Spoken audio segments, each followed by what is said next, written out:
Allahumma rabbi shrah li sadri wa Tuhanku lapangkan dadaku wa yassir li amri mudahara urusan kerjaku wahlul 'uqdatam min lisani wa qawlan kardaku yafqahu qawli, semoga yang mendengar dapat memahami dan Rabbana la 'ilma lana illa ma 'allamtana innaka antal 'alimul hakim wala haula wala quwwata illa billahil aliyyil azim.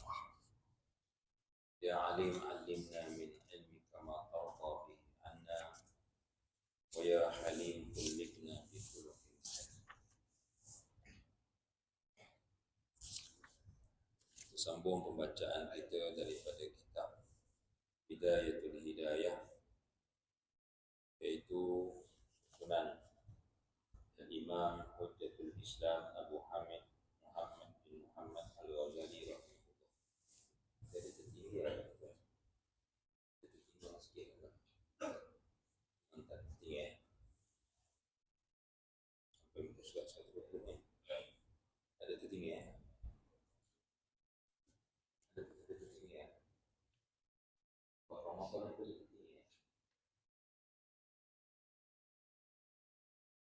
Ya, kebetulan saya rasa macam ada tertinggi ya. Tak.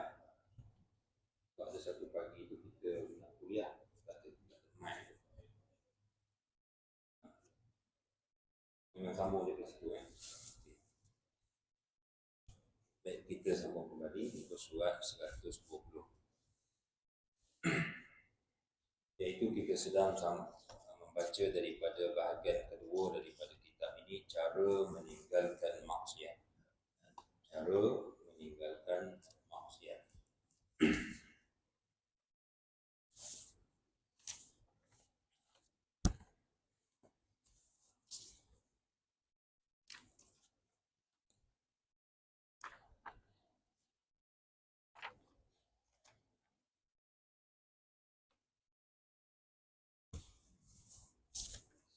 Kita pergi kepada yang pertama, adabul ain, yaitu menjaga mata. Adab dalam menjaga mata. Ya.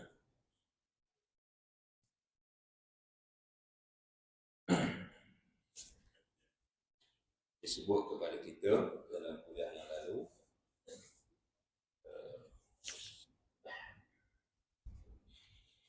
ada 7 anggota lah, yaitu mata, telinga, lidah, perut, kemaluan, tangan dan kaki.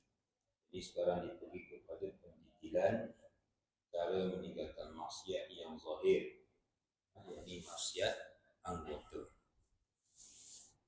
Qala musannif rahimahullah wa nafa'ana bi'ilmihi fid darin. Amma al-'ainu fa innama khuliqat laka litahtadiya biha fil zulumat وتستعين بها في الحاجات وتنظر بها إلى عجائب ملكوت الأرض والسماوات وتعتبر بما فيها من الآيات واحفظها عن 4: أن تنظر بها إلى غير محرم أو إلى صورة مليحة ولا بشهوة نفس أو تنظر بها إلى مسلم بعين الاحتقار أو تطلع بها على عيب مسلم.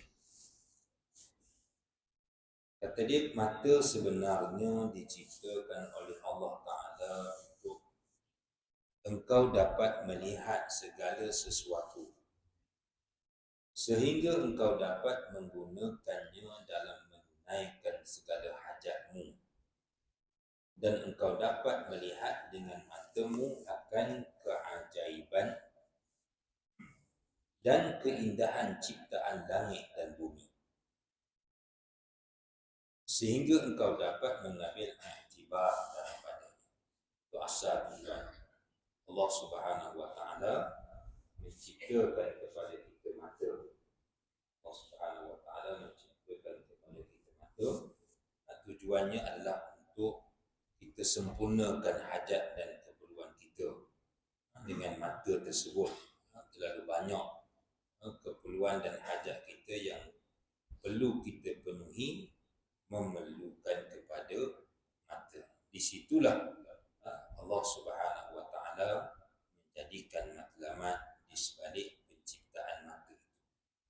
Yang pertamanya kata dia untuk kita melihat keajaiban dan keindahan ciptaan langit dan bumi. Itu yang kedua.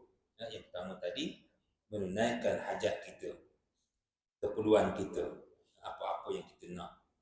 Kemudian nak tengok keajaiban, keindahan, kebesaran Allah Subhanahu wa taala.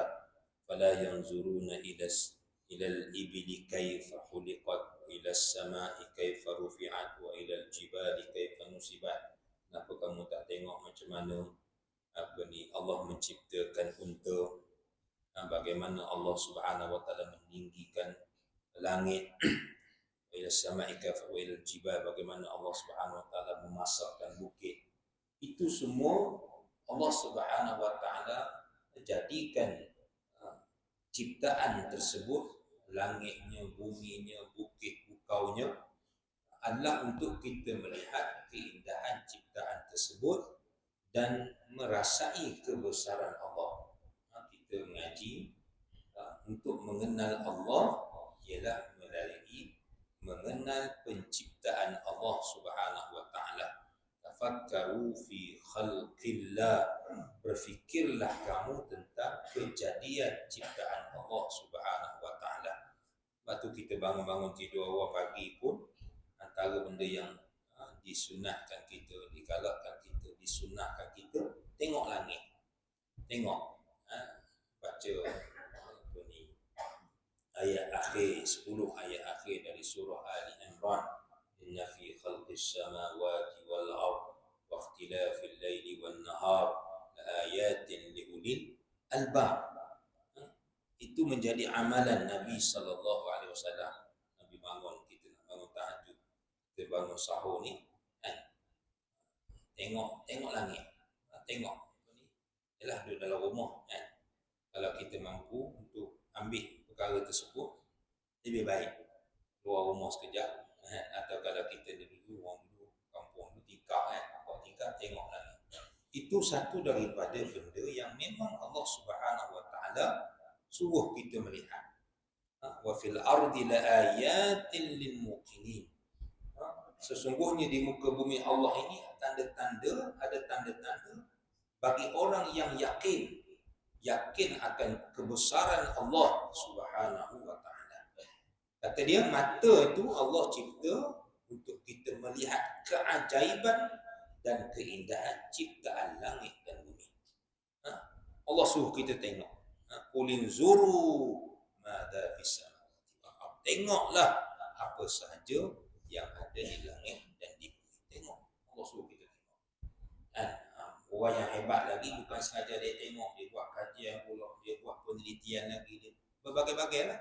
Timbul ilmu falak, timbul bagai-bagai ilmu ni sebab bukan sekadar dia tengok, dia memahami sungguh istilah yang digunakan Quran dengan perkataan zuru, tengok, dengan kajiannya, dengan berbagai-bagai sehingga lahirlah berbagai-bagai formula dan sebagainya. Ini mereka yang benar-benar mempraktikkan apa yang diperintahkan oleh Allah Subhanahu wa taala daripada penciptaan mata itu, sehingga engkau dapat mengambil iktibar daripadanya. Inilah tujuannya kita nak ambil iktibar. Akhirnya kita nak mengakui, merasai kebesaran Allah Subhanahu wa taala. Kita baca Sabbihisma rabbikal a'la. Ini surah yang mari saja bulan Ramadan ni, hari-hari kita imam bila sembahyang witir, itulah yang akan dibaca. Bertasbihlah.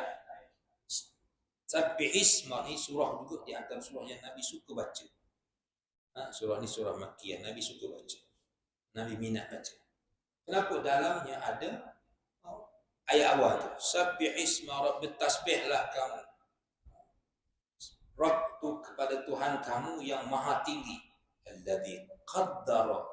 Sabbihisma rabbikal a'la alladzi khalaqa fasawwa. Allah lah yang menciptakan segala makhluk ini. Bukan saja Allah ciptakan, Allah buat penciptaan itu pula tersusun rapi.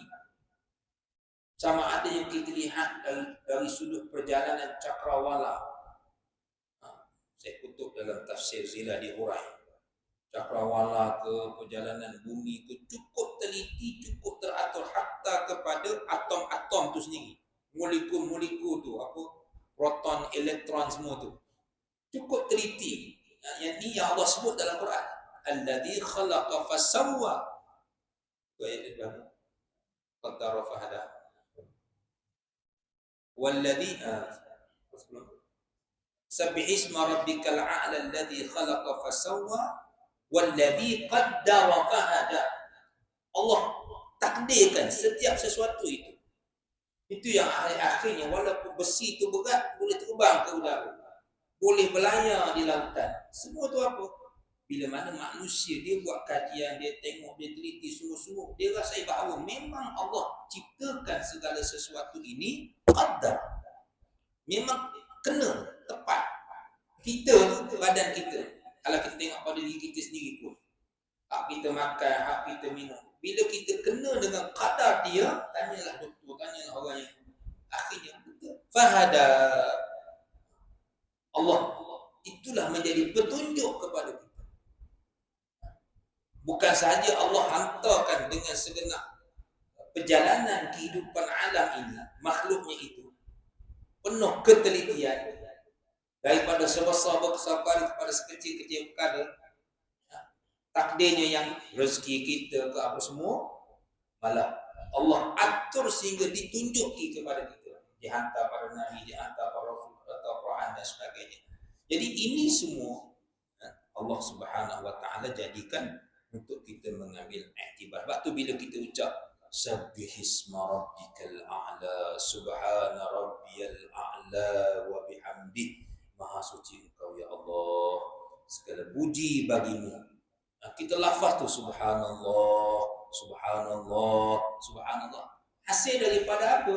Bila kita rasa betapa kompleksnya, betapa bahasa apa kita nak guna kan? Allah SWT cipta tu maha kayanya Allah, maha telitinya Allah, latif. Inna Allah latifun khabir. Allah tu maha halus dalam setiap apa yang diciptakannya, khabir, lagi maha berpengalaman, berpengetahuan dalam apa yang dia jadikan kepada kita. Sebab tu itulah tujuan Allah Subhanahu Wa Taala menciptakan. Kata dia, maka sebenarnya diciptakan, mata itu sebenarnya diciptakan oleh Allah Ta'ala untuk engkau dapat melihat segala sesuatu, sehingga engkau dapat menggunakannya dalam menunaikan segala hajatmu, dan engkau dapat melihat dengan matamu akan keajaiban dan keindahan ciptaan langit dan bumi, sehingga engkau dapat mengambil iktibar daripadanya. Maka peliharalah matamu daripada 4 perkara. Nak jaga daripada mata kita ni daripada maksiat tadi. Pertama apa dia? Melihat perempuan yang bukan mahram. Itu. Ini macam sebut ke lelaki. Sama juga lah. Bagi orang lelaki, bagi orang perempuan, melihat lelaki yang bukan mahram. Cuma bila dia khususkan tu untuk orang lelaki, sebab biasa nak tengok ni orang lelaki lah. Sebab fitnah, asyaddu fitnah ala rijal, perkara yang paling fitnah kepada orang perempuan ni ialah orang lelaki ni, perempuan lah. Dalam banyak-banyak benda yang merosakkan orang lelaki ni, sama ada harta ke, pangkat ke, dia balik pada pertamanya perempuan. Lepas tu dia sebut melihat, pertamanya melihat perempuan yang bukan mahram. Melihat kepada perempuan yang nak kena jaga sungguh ni. Mari Allah jadi lelaki lah, susahnya. Lagi nak kena jaga. Yang keduanya, melihat gambar-gambar lucah yang membangkitkan syahwat. Ila suratin malihatin wala bisyahwatin nafsin. Melihat gambar-gambar lucah yang membangkitkan syahwat ni juga kena dijaga, dipelihara mata kita. Kalau kita kata gambar tu mungkinlah hari ni video dan sebagainya lah, termasuklah dalam pengertian gambar tu. Yang ketiganya melihat orang lain dengan pandangan penghinaan. Bi'ainil ihtiqar. Tengok orang buat maksiat ke, tengok orang buat dosa ke, kita semua kita lah yang terbagusnya, kita lah yang terbaiknya. Dengan penghinaan. Ini juga nak kena pelihara mata kita. Dengan perasaan sedih tu tak apa, dengan rasa kita rasa nak dia berubah tu tak apalah, tapi bukan dengan hina. Ini yang akhir zaman ni, kebimbangan yang kita ialah kita bimbang umat yang rosak, masyarakat yang rosak, ya, tapi bukan dengan kita rasa hina. Hina ni dia tu buat kita rasa kita hebat, tidak. Hina pada perbuatan maksiat tu tak apa, itu jangan dipuji. Tak, bila ada orang dia bangga dengan maksiat, kita nak hina benda tu, itu benda tanda iman. Bangga dengan maksiat. Dapat peruntukan, dapat duit dengan cara maksiat, dia bangga. Kita nak hina amalan, tak ada masalah, itu tanda iman. Tak, kita tak rasa hina pula, itu tak ada iman pula. Bila orang berbangga dengan maksiat, kita tak rasa apa-apa. Berbangga dengan maksiat. Dapat peruntukan, dapat kewangan, dapat sumber pendapatan dengan cara maksiat. Dia berbangga pula. Kita tumpang kaki sekali. Kita tak buat maksiat tu, tak buat pun. Tak, kita tak buat maksiat, tapi kita seronok. Ar-redha bil kufri kufrun.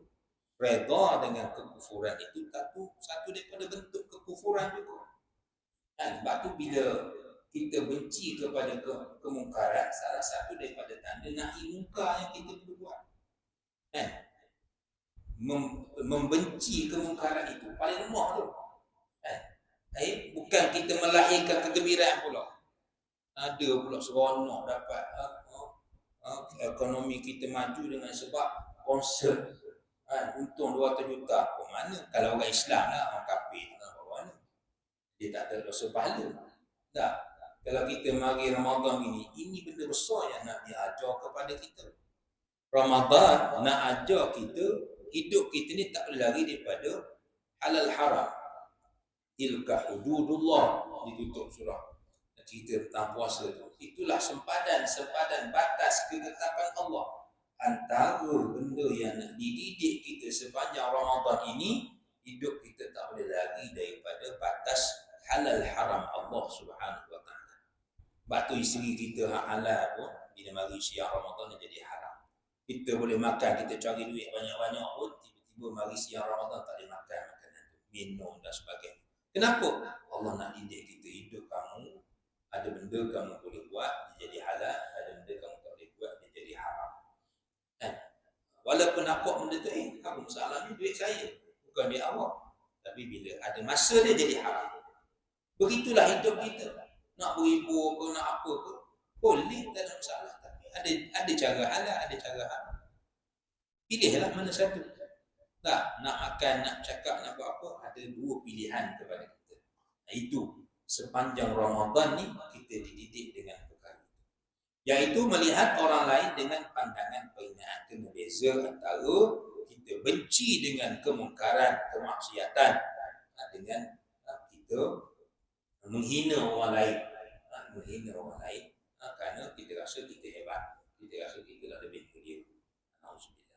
Yang keempatnya kata dia melihat keaiban orang lain, duk cari keaiban orang lain.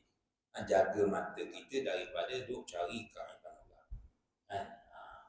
Orang kata jaga kain orang tu dalam konteks bukanlah kita nak dilarang daripada menyuruh kepada ma'ruf atau mencegah mungkar. Duk cari, ada memang orang tatabuk, dia memang duk cari salah orang. Itu tak betul lah. Memang perangai itu begitu. Mata kita bukan dijadikan untuk itu.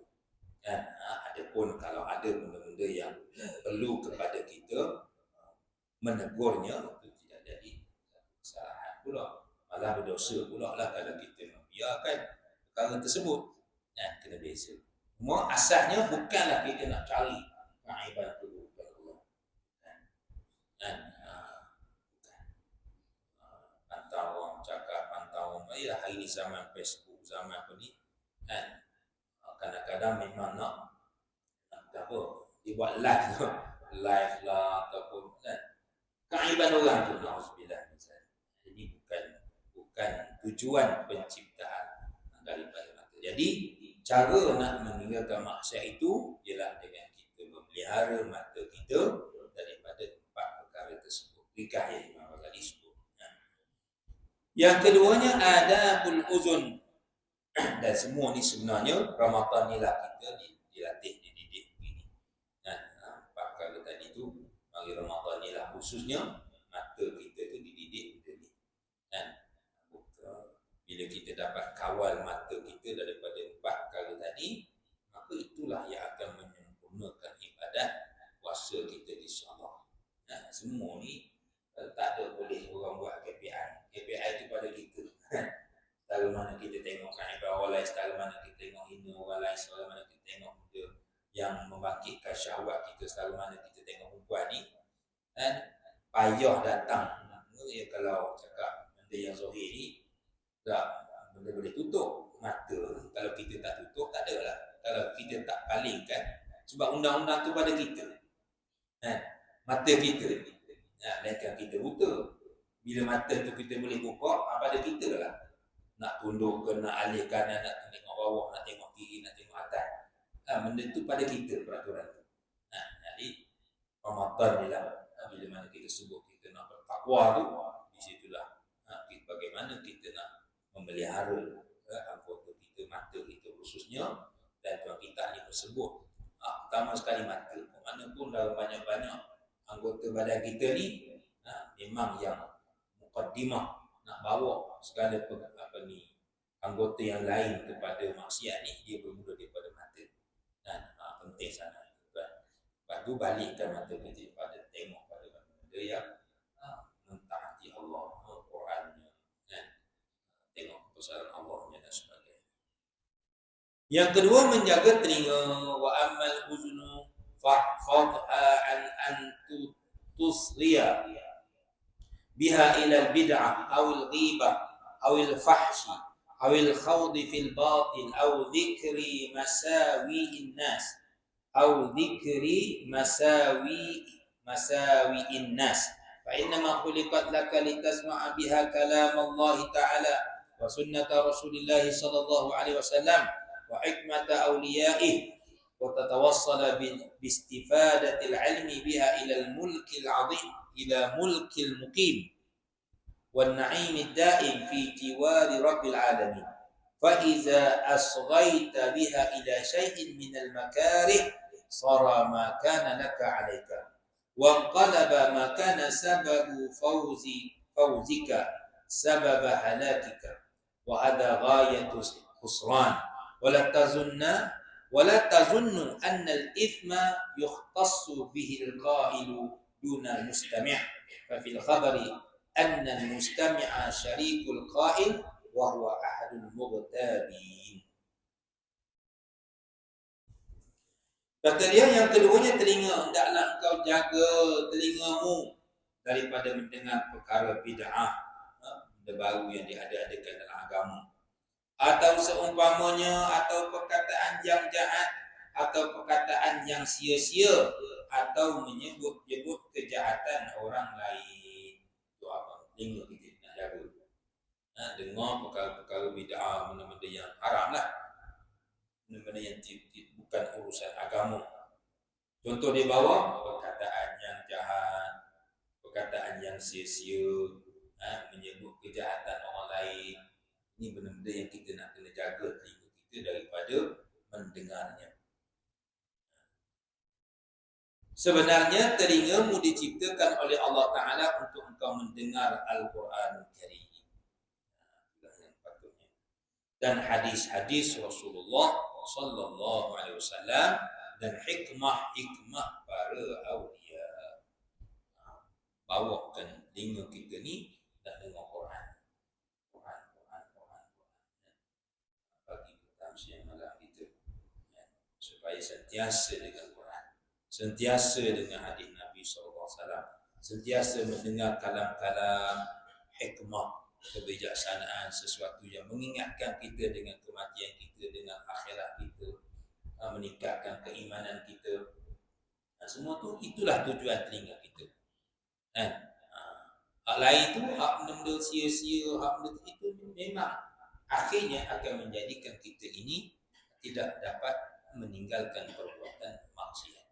Maka gunakanlah telingamu untuk mendengar ilmu pengetahuan, sehingga dengan ilmu itu kau dapat mencapai kerajaan yang kekal dan kenikmatan yang abadi di dalam surga nanti. Di dalam surga nanti. Itu tujuannya. Dengan ilmu tadi, kau dapat mencapai kerajaan yang kekal dan kenikmatan yang abadi di dalam surga nanti. Dan apabila engkau, itu yang Nabi pun sebut dalam hadis, man salaka tariqan yaltamisu fihi ilma sahhalallahu lahu tariqan ila jannah. Sesiapa yang mencari jalan, man salaka tariqan, mencari jalan untuk menuntut ilmu, maka Allah permudahkan baginya jalan ke syurga-Nya. Dan apabila engkau menyalahgunakan nikmat pendengaranmu seperti engkau mendengarkan maksiat, maka bermakna engkau telah mengkhianati terhadap dirimu sendiri, dan engkau menyalahgunakan suatu alat yang sepatutnya engkau gunakan untuk mencari keuntunganmu. Maka inilah yang dinamakan rugi yang sebenar-benarnya. Dan janganlah engkau berkata bahawa dosa memperkatakan orang itu hanya tertentu bagi orang yang berkata sahaja, tapi dosa itu juga akan terkena kepada orang yang mendengar perkataan. Kadang kita sebut orang, kita sebut tentang orang lain kan, kita ada dengar tu, maknanya dapat juga saham sama. Cuma melainkan kalau kita tegur tadi lah, atau kita lari dia boleh duduk bersama. Jadi dia payah. Dia kawan selalu duduk bercakap, duduk sembang lah. Itu apa payah. Nak kena kawan. Yalah, memang kita ni, hidup kita ni, itulah seharian kita. Jadi jabat ke, kita dengan rumah kita, ke dalam keluarga kita, kita akan bercakap tentang sesuatu. Jadi macam mana kita nak kawan? Nak pastikan bukan saja yang kita keluar tadi benda yang baik, malah yang kita nak perdengarkan ataupun orang kita nak dengar daripada orang pun benda yang baik. Susahnya lah tuan-tuan. Ini kadang-kadang orang kata ialah ngaji ialah nak menjadikan kita ingat. Kalau tidak kita leka-leka ustaz pun sama lah, saya orang paling banyak cakap. Itulah sembang orang lupa dah. Belajar lah rasanya. Habis ada bercakap sana sini. Benda yang tak elok menyebabkan orang dengar. Begitulah yang dengar ni, jangan ingat orang cakap je yang salah. Kita dengar bersama. Sebagaimana sabda Rasulullah SAW, innal mustami'a syarikul qa'in wa huwa ahadul mughtabain. Artinya sesungguhnya orang yang mendengar, yakni seorang yang mengumpat orang lain, adalah bersekutu di dalam dosa dengan orang yang berkata itu, dan dia juga dikira salah seorang dari orang yang mengumpat, salah satu dari orang yang dia tak akan jadi orang mengumpat kalau seorang. Jadi sebab ada orang nak dengar tu jadi tu. Jadi cerita tu ialah bila ada orang nak dengar. Jadi kita yang tak ada tahu apa-apa ni pun dengar orang mengata orang lain, kita dapat sama juga. Inilah agama sebenarnya. Agama dibina di atas juga kehidupan kita bermasyarakat. Kita berjiran, kita berkawan. Semua itulah kesabaran kita dalam kehidupan berkawan berjiran ni. Disitulah nilai agama yang Allah nak beri kepada kita. Kalau mana kita duduk seorang gitu dah. Allah akan beri nilai agama kepada kita bila mana kita dapat hidup dalam kehidupan bermasyarakat ni, dengan jirannya, dengan dengan masyarakat. Kita dapat kawal perkara tadi, di sini datang ilmu tu. Ilmu itulah yang akan meluruskan tindakan kita, meluruskan mata yang kita lihat, meluruskan telinga yang kita dengar. Kalau tak mengaji begini, tak kuliah begini, tak adalah penglihatannya. Tak dapatlah benda-benda yang boleh mengingatkan kita akan kesilapan-kesilapan kita. Yang ketiganya menjaga lidah. Allah Ta'ala telah menciptakan bagimu lidah. Amma lisanu fa innama khuliqa litukthira bihi dzikrallahi ta'ala wa tilawata kitabihi wa tursida bihi khalqallahi ta'ala ila tariqih wa tuzhira bihi ma fi dhamirika min hajati dinika wa dunyaka wa idza ista'maltahu fi ghairi ma khuliqa lah faqad kafarta ni'matallahi ta'ala fi wa huwa aghlabu a'dha'ika 'alaika wa 'ala sa'iril khalqi wa la yukabbu an-nasu fin nar 'ala manakhirihim illa asa'ida al-sinatihim fastadhhar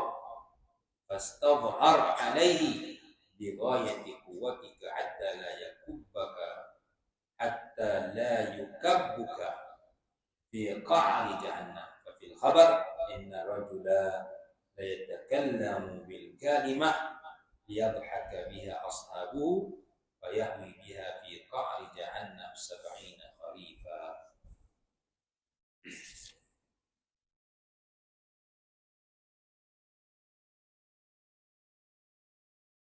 Yang ketiganya menjaga lidah.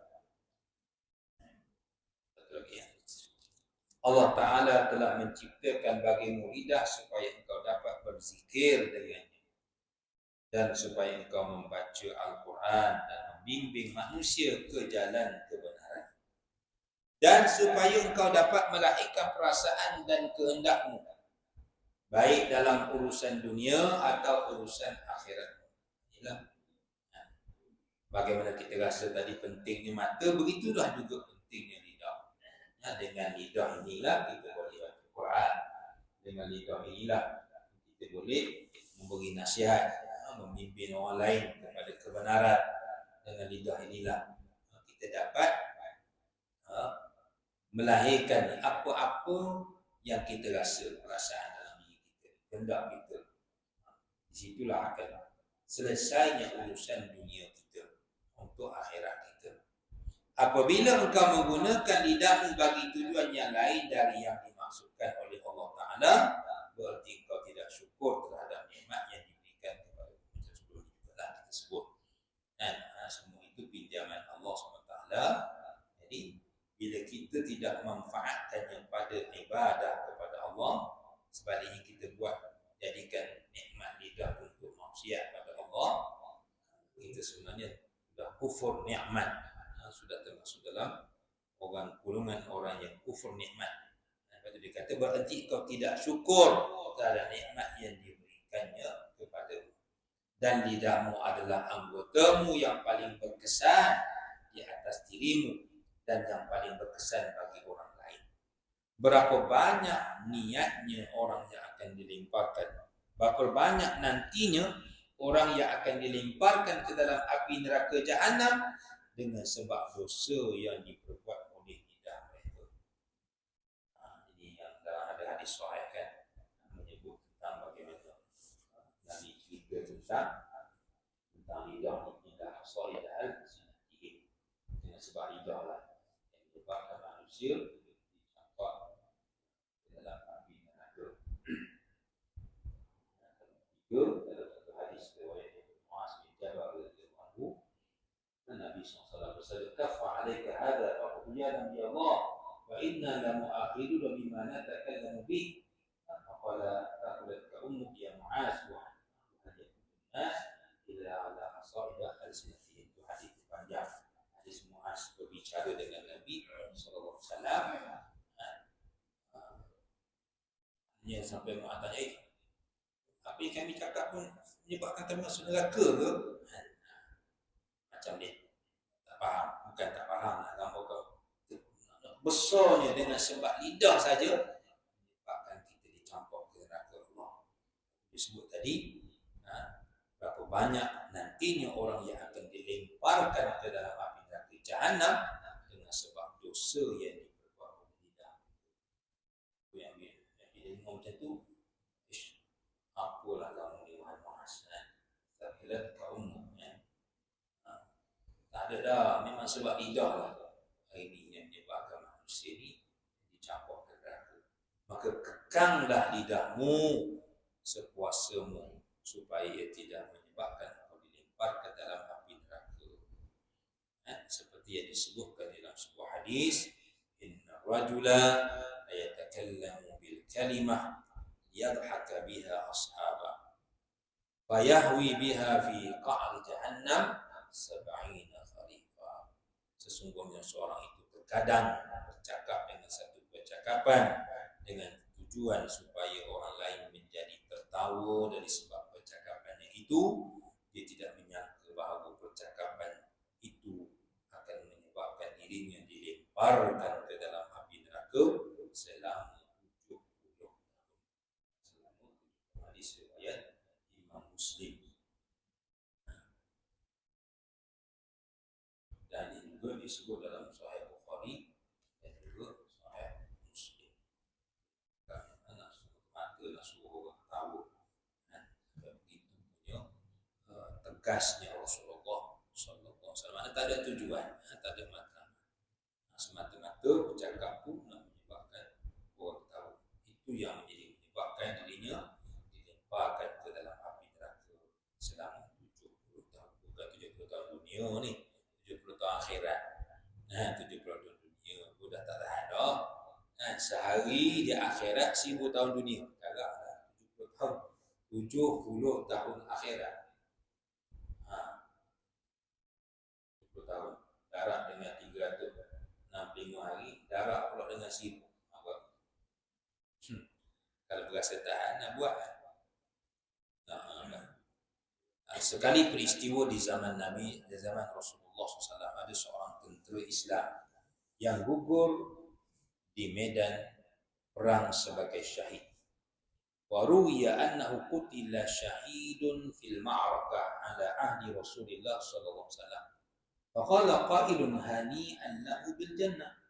Qala sallallahu alaihi wasallam wa ma yudrika la'allahu kana yatakallamu fima la ya'ni yabkhalu fima la yughni fahfaz lisanak min thamaniyah.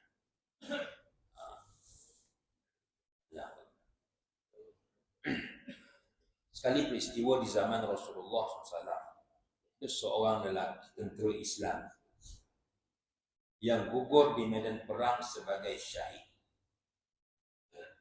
Lalu ada yang berkata, untung sekali orang ini kerana dia telah berhasil mendapatkan syurga. Mendengar ucapan itu, Rasulullah SAW bersabda. Hadis riwayat Imam Tirmidzi. Belum tentu lagi. Kerana boleh jadi ia pernah bercakap perkara-perkara yang tidak berfaedah, atau ia bakhil dari memberi sesuatu yang sebenarnya tidak mengkayakannya. Itu sebab dia kata, belum tentu, kata Nabi. Kenapa? Boleh jadi ia pernah bercakap perkara-perkara yang tidak berfaedah. Lahu kana yatakallam fi ma la ya'ni. Sabar. Nak sebut dia masuk syurga tak masuk syurga. Atau ia bakhil daripada memberi sesuatu yang sebenarnya tidak mengkayakannya. Dua sebab. Maka oleh kerana itu kata Nabi, jagalah lidahmu daripada 8 perkara. Itu dah dua pada hadis. Nabi sebut dua tu je. Pertama, dia kata, kamu jangan cepat sangat nak hukum begitu. Mendengarkan ucapan itu, Rasulullah SAW belum tentu lagi, kerana boleh jadi ia pernah bercakap perkara-perkara yang tidak berfaedah, satu, atau ia bakhil dari memberi sesuatu yang sebenarnya tidak mengkayukannya. Wa yabkhalu fima la yughni. Sampai situ hadis Nabi sallallahu alaihi wasallam. Jadi kata Imam Ghazali, oleh karena itu